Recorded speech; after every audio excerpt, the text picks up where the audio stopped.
Hello everyone, welcome to another interesting video. So it is currently 12:56 a.m. in the night.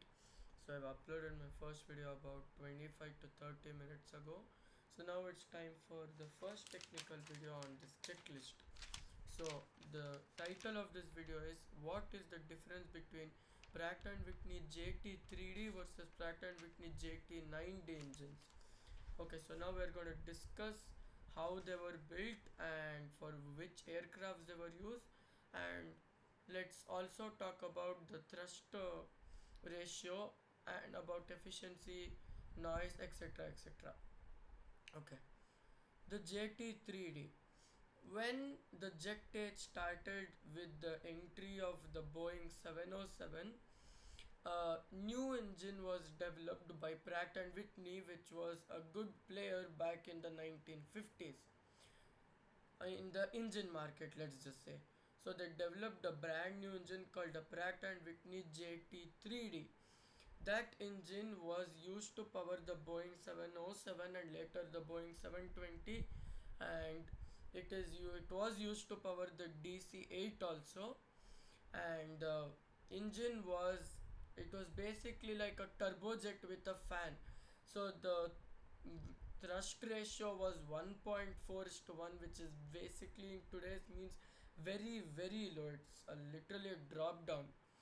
And then like the noise, it was still a bit quieter than turbojets, but about efficiency it was about the same, not too much fuel consuming, not too much efficient. But when you compare it to the modern turbofans, it lagged by a means, not a good means, but yeah, it lagged. And now coming to the things, the applications which it is used on, I told the Boeing 707 and the DC-8. So the 707 engines, the Pratt and Whitney JT3D did make some sound, but it was not as loud as what you would expect in the 1950s, and there was less noise abatement procedures in that time. Now coming to the Pratt and Whitney JT9D engines, this was a high bypass turbo fan engine which is common to the engines which we see on aircrafts like the 777 or the 787 or A350 which we see. So this one had a high stage compressor with a core, and the air used to get sucked in like the way I've explained in the jet engine working video, and it used to bypass the core. So that why it was called a high bypass turbofan.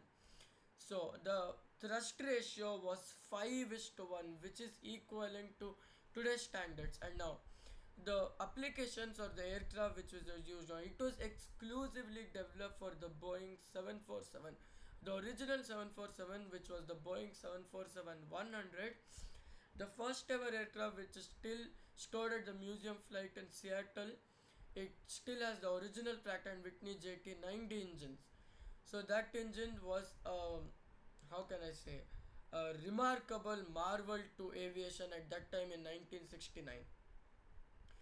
So I have explained about everything, and now for the engines of the 747, it produced thrust from 42,000 to 51,000 pounds. Let's just say it's an average, but it was far more efficient, less quieter, more powerful, and it was obviously very efficient compared to the Pratt and Whitney JT3D. It was basically like the Pratt and Whitney JT3D was used for a medium haul aircraft, and the JT9D was used for a long haul aircraft like the 747.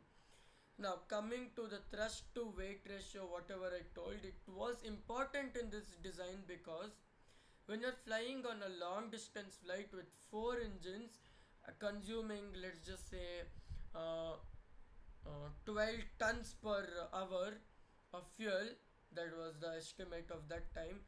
You really have to keep everything in mind, and it was actually the first time it was made of titanium and nickel alloys, the inner stages of the fan blades. So I hope you enjoyed, and I hope you got to know.